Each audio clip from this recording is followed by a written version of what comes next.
अब आगे बढ़ते हुए बात दिल्ली की सियासत की करते हैं। चुनावी सरगर्मी के बीच आम आदमी पार्टी के राष्ट्रीय संयोजक और दिल्ली के सीएम अरविंद केजरीवाल को राहत मिल गई है। सुप्रीम कोर्ट के आदेश पर वो अंतरिम जमानत पर रिहा हो गए हैं। यानी 3 चरण के चुनाव के बाद आम आदमी पार्टी के सियासी अभियान में नई जान आ चुकी है। केजरीवाल अब 3 हफ्ते तक चुनाव प्रचार कर सकेंगे। अब सवाल है कि अरविंद केजरीवाल के बाहर आने से किसको फायदा होगा तो किसे नुकसान होगा। देखिए रिपोर्ट।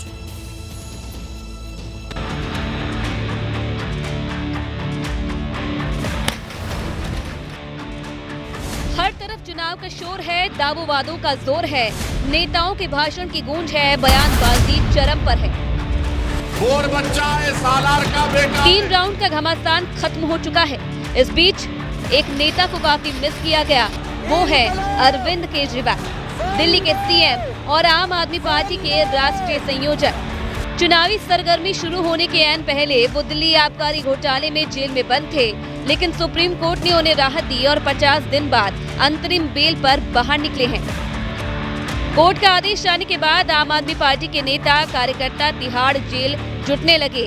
कार्यकर्ताओं में गर्मजोशी थी, नारे लगे, जेल के ताले टूट गए, केजरीवाल छूट गए। केजरीवाल बाहर निकले, समर्थकों का अभिवादन स्वीकार किया और अपने आवास के लिए रवाना हो गए।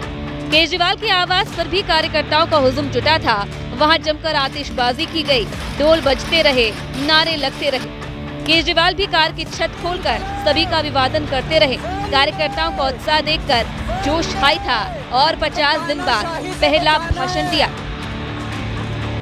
हमारा देश 4000 साल से ज्यादा पुराना है।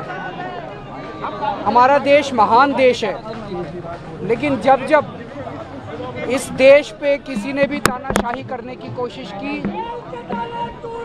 लोगों ने उसे कभी बर्दाश्त नहीं किया। आज देश तानाशाही के दौर से गुजर रहा है। मैं तन मन धन से उसके खिलाफ संघर्ष कर रहा हूं, पर 140 करोड़ लोगों को मिलकर इस तानाशाही को हराना होगा। मैं लोगों से अपील करता हूं कि हमें सबको मिलकर देश को बचाना है। माहौल चुनावी है। चुनावी शोर में धर्म कर्म का मुद्दा जोर शोर से उठ रहा है, लिहाजा केजरीवाल ने भी मौका नहीं गंवाया। हनुमान जी की कृपा से जमानत मिलने की बात कही और आज शनिवार को हनुमान मंदिर में जाकर पूजा करने का ऐलान भी किया। हनुमान जी के आशीर्वाद से आज मैं आप सब लोगों के बीच में हूँ। कनॉट प्लेस हनुमान मंदिर में मिलेंगे। हनुमान मंदिर के हनुमान जी का आशीर्वाद लेने जाएंगे। केजरीवाल ने आगे का एजेंडा भी सेट कर दिया। आज वो दोपहर 1 बजे पार्टी मुख्यालय में प्रेस कॉन्फ्रेंस करेंगे और आज से ही दिल्ली में चुनाव प्रचार शुरू कर देंगे। शाम 5 बजे दिल्ली के कृष्णा नगर में तो शाम 7 बजे दक्षिणी दिल्ली के महरौली में रोड शो करेंगे।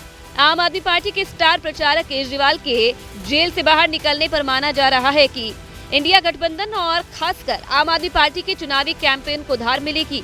इसे लेकर रणनीति तैयार करने का काम भी शुरू हो गया है।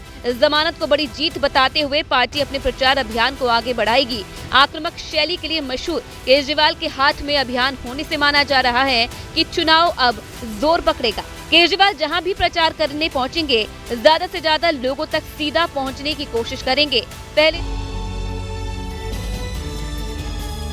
तो देखिए, अरविंद केजरीवाल अंतरिम जमानत पर जेल से बाहर आ गए हैं, लेकिन इस दौरान उन्हें कुछ शर्तों का हर हाल में पालन करना होगा। ये शर्तें क्या हैं अब आपको हम बताएंगे, क्योंकि इसके साथ ही बहुत सारे सवाल हैं कि अगर वो बाहर आए हैं तो वो शर्तें कौन सी हैं जो उनको माननी है। देखिए, सीएम ऑफिस सचिवालय वो नहीं जा सकते हैं और इसके साथ ही किसी फाइल पर वो साइन भी नहीं कर सकते हैं। चुनाव प्रचार में वो दमखम दिखा सकते हैं, लेकिन किसी भी फाइल पर वो साइन नहीं कर सकते हैं। इसके साथ ही जो अगली शर्त है वो ये है कि जरूरी हो तो एलजी से अनुमति उनको लेनी होगी। अगर किसी फाइल पर साइन करना बहुत ही जरूरी है तो एलजी की अनुमति से ही वो साइन कर सकते हैं।